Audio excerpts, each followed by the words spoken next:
Trump's conviction has left us in this period where we are waiting for the sentencing. Will he get jail? Will he appeal it? Will he not? But the law is also catching up with other people who've committed crimes for Donald Trump, who've been convicted, or those also accused and awaiting their own trials. But some of them are farther along in the stage of accountability. Take Rudy Giuliani, an update on his bankruptcy case, which is back in court today, and he's under scrutiny for misusing finances. Creditors are looking for a trustee who would take complete control, which means he would lose his homes imminently. Giuliani is paying in many ways, including literally, for the lies and crimes on behalf of Trump, including this $148 million defamation punishment that could be removed, or I should say lowered slightly on appeal, but it's still a whopping amount of money that he does not have. He's facing other legal repercussions as well. 2 mugshots to his name for the former prosecutor, and that is just one chapter. Giuliani, if convicted in either of those cases, would be worried about more than whether or not he has a home when he gets out of prison. He'd be spending some of his golden years incarcerated. Steve Bannon is on a path to do that. He is slated under federal rules here to report to prison in just 2 weeks. All of that over the way that he defied the basic investigatory powers of Congress looking into January 6th. It is a similar version of the case that Peter Navarro faced. And Bannon, as he awaits his time to go in, is already threatening retribution or payback if Trump wins after he gets out of prison. We're coming after Lisa Monaco, Merrick Garland, the senior members of DOJ that have prosecuted President Trump, Jack Smith. You are going to be investigated, prosecuted, and incarcerated, okay? November 5th is Judgment Day. January 20th, 2025 is Accountability Day. This is not a drill, and that is not some fringe figure. His ideology may be fringe, but he's not fringe in terms of the government. He held a position in the White House. He was the #1 top official chair of Donald Trump's first campaign when they won the Electoral College.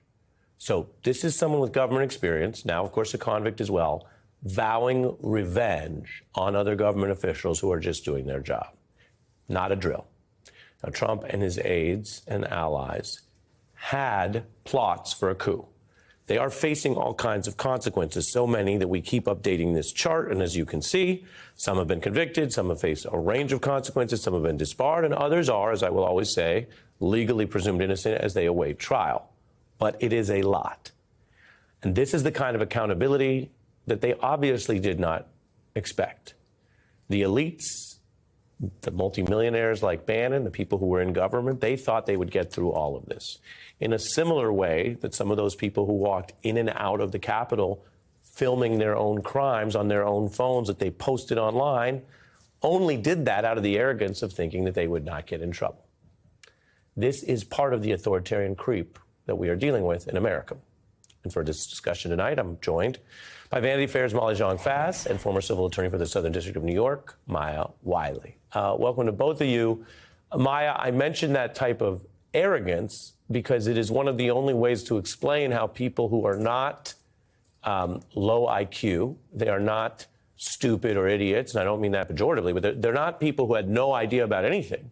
These are relatively sophisticated, educated people who acted in ways that foreseeably landed with these consequences, but they thought they were above it. What does it mean, A, that there's some accountability, but B, that Bannon is publicly making threats like this, in that sense, unbowed by that accountability?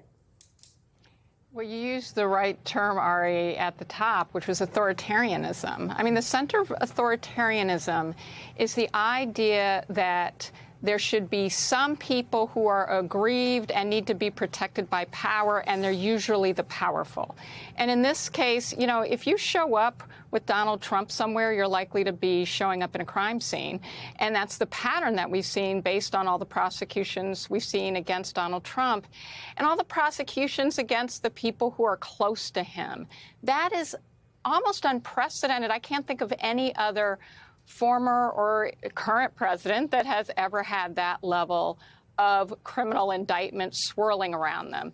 But, you know, the real point here, Ari, is most Americans, particularly if you're a person of color, are not only feeling the brunt of the criminal justice system for things like misdemeanors, often fined and with fees that impoverish you, that make you choose between paying the rent, having to get a usurious loan, because even avoiding diversion programs because you're low income. And here we have the wealthy, the powerful, the highly educated, and the privileged, and they're standing up and claiming they are victims when they have every power, every possibility, including a Rudy Giuliani, who was pulling down, a $6 million a year figure salary until he decided to be an unpaid lawyer for Donald Trump, and spending $230,000 a month in terms of a lavish lifestyle. These are the privileged. And in any democracy, no matter who you are, don't do the crime if you can't do the time and if you can't pay the ticket. Molly? Look, I don't think it's a coincidence that all of these Trump lawyers have found themselves in legal trouble, right? I mean, Rudy Giuliani is hardly, he is one of a cast, from Jenna Ellis to Alan Weisselberg to Michael Cohen. I mean, these people have all ended up in jail. And in fact, the last time I was on here, I was on with a parole, remember that parole? And she was talking about how you wouldn't necessarily let a parolee hang out with this many criminals. Yeah. Yeah. I have a little more of it's absurdist, but it's real. Steve Bannon doing a call and response with the audience. Take a look. Are we at war? Is this a political war to the knife? Are you prepared to leave it all on the battlefield in 2024? Molly, as someone who watches this stuff, we know on the one hand there's theater, right, and there's political theater. But on the other hand, underestimating Trump and the people around him has been a huge problem time and time again. I remember covering it going into the January 6th period, where people said on the right, yes, he's lost, but let's give him a little more time to absorb. There were people who could have more responsibly acted earlier, and you might not even have had what we had.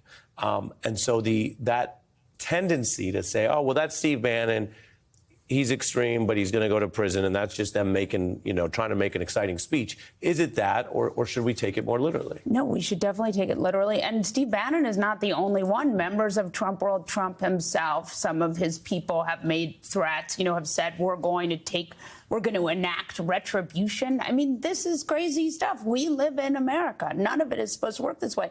But I think what Maya said is really important. This is autocratic behavior. This is the stuff of autocracies. This is not normal American democracy.